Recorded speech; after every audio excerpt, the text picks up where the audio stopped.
మనం చెప్పుకోబోయేది దేశ ఆర్థిక గతిని మార్చేస్తున్న స్కీమ్. ప్రధాని మోదీ గారు తీసుకున్న నిర్ణయాల్లో ఇది ఒక విప్లవాత్మక నిర్ణయం అని చెప్పొచ్చు. అదే స్టార్టప్ ఇండియా. దేశంలోని యూత్ శక్తిని, యూత్ యొక్క క్రియేటివ్ బిజినెస్ ఐడియాస్ని ఎకనామికల్గా సపోర్ట్ చేయడానికి పీఎం మోదీ గారు స్టార్టప్ ఇండియా అనే ప్రోగ్రాంని మొదలుపెట్టారు. దేశంలోని యూత్ని ప్రోత్సహిస్తూ వారి బిజినెస్ ఐడియాస్ని అమలు చేయడం ద్వారా దేశాన్ని ఆర్థికంగా బలంగా తయారు చేయాలని పీఎం మోదీ నిర్ణయించారు. స్టార్టప్ బిజినెస్ అంటే కొత్తగా బిజినెస్ స్టార్ట్ చేసే యూత్కి సాధికారత ఇవ్వడం కోసం, యూత్ని బిజినెస్ మ్యాన్గా చేయడానికి ఈ స్టార్టప్ వెంచర్స్ని కేంద్ర ప్రభుత్వం బాగా ఎంకరేజ్ చేసింది. కొత్త స్టార్టప్ బిజినెస్ వెంచర్స్ ద్వారా దేశంలో ఎంప్లాయ్మెంట్ జనరేట్ చేయడంతో పాటు దేశంని ఎకనామిక్ గ్రోత్ కూడా ఉంటుందని ప్రధాని మోదీ ఈ స్టార్టప్ ఇండియాని చాలా ఇంపార్టెన్స్ ఇచ్చారు. మన ప్రధాని మోదీ ఇచ్చిన ఇంపార్టెన్స్ వల్ల దేశంలోని టైర్ 1, టైర్ 2, టైర్ 3 సిటీస్, అంతేకాకుండా రూరల్ ఏరియాస్లో కూడా స్టార్టప్ బిజినెస్లు మొదలయ్యాయి. ముఖ్యంగా ఈ స్టార్టప్ ప్రోగ్రాం ద్వారా దేశంలోని మహిళలు, ఎస్సీ ఎస్టీ వర్గాల వారు కూడా బిజినెస్ మెన్లుగా ఎదిగారు. దీనికోసం కేంద్ర బీజేపీ ప్రభుత్వం 19 పాయింట్స్తో ఒక యాక్షన్ ప్లాన్ని కూడా ఇంప్లిమెంట్ చేసింది. మొదటిది వచ్చేసి బిజినెస్ని మొదలుపెట్టే వారికి ఎలాంటి అడ్డంకులు లేకుండా సింపుల్గా అన్ని పర్మిషన్లు ఒకే దగ్గర ఇవ్వడం. దీన్నే సింగిల్ విండో సిస్టమ్ అంటారు. ఫైనాన్షియల్గా సపోర్టింగ్ మరియు టార్గెట్ రీచ్ అయిన స్టార్టప్ కంపెనీలకు ఇన్సెంటివ్స్ కూడా ఇచ్చారు. అలాగే కొత్త ఇండస్ట్రీలకు ఉచితంగా మేనేజ్మెంట్ మరియు క్యాపిటల్ ఫైనాన్స్ మీద ట్రైనింగ్ ఇచ్చారు.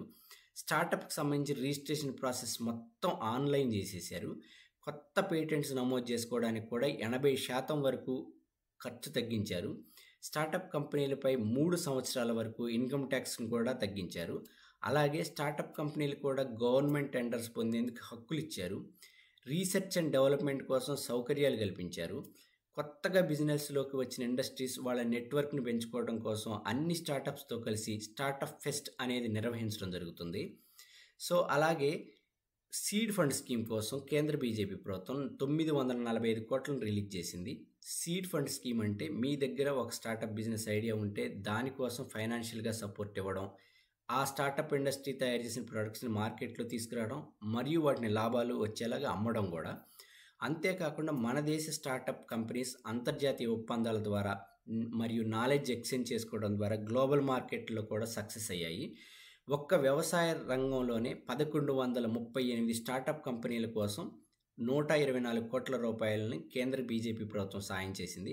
అలాగే డిఫెన్స్లో స్టార్టప్ల కోసం 500 కోట్ల రూపాయలను కేటాయించారు. అలాగే రిజిస్టర్ అయిన స్టార్టప్ కంపెనీలను వెంటనే గుర్తించే విధంగా స్టార్టప్ ఇండియా పోర్టల్ని తీసుకొచ్చారు.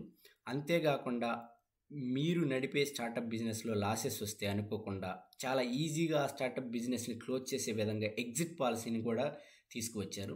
ఇలా ఎన్నో విధాలుగా స్టార్టప్ ఇండియా ప్రోగ్రామ్ని ప్రధాని మోదీ ముందుకు తీసుకువెళ్ళడం ద్వారా దేశంలో వందల కొద్ది స్టార్టప్ కంపెనీస్, వేల కోట్ల పెట్టుబడులు మన దేశానికి వచ్చాయి.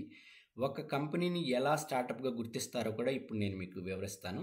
ప్రైవేట్ లిమిటెడ్ లేదా పార్ట్నర్షిప్ ఏ కంపెనీ అయినా కానీ రిజిస్ట్రేషన్ లేదా ఇన్కార్పొరేషన్ అయ్యి 10 సంవత్సరాల కంటే తక్కువ ఉండాలి. ఈ 10 సంవత్సరాల్లో ప్రతి సంవత్సరం కంపెనీ టర్నోవర్ 100 కోట్ల కంటే తక్కువ ఉండాలి. ఆ స్టార్టప్ కంపెనీ ప్రొడక్ట్ డెవలప్మెంట్ మీద కానీ, ఇన్నోవేషన్ మీద కానీ, సర్వీస్ సెక్టార్లో కానీ, లేదా ఎంప్లాయ్మెంట్ ఇవ్వడంలో కానీ, లేదా వెల్త్ క్రియేషన్ కోసం కానీ పనిచేస్తూ ఉంటే అప్పుడు ఆ కంపెనీని స్టార్టప్ కంపెనీగా గుర్తిస్తారు. దీనిలో ఈ స్టార్టప్ దాంట్లో మనం దేశం సాధించిన విజయాలు, అచీవ్మెంట్స్ విషయానికి వస్తే 2016 తర్వాత ఇండియాలో ఒక్కసారిగా 100 రెట్లు స్టార్టప్ కంపెనీలు పెరిగాయి. 2022-23 ఫైనాన్షియల్ ఇయర్లో వచ్చేసి $448 బిలియన్ గూడ్స్ని మనం ఎక్స్పోర్ట్ చేసాం. వీటిలో ఇంజనీరింగ్ ఎక్స్పోర్ట్స్ వచ్చేసి 55% ఉంటే ఫ్యాషన్ మరియు టెక్స్టైల్లో 30% ఎక్స్పోర్ట్స్ పెరిగాయి.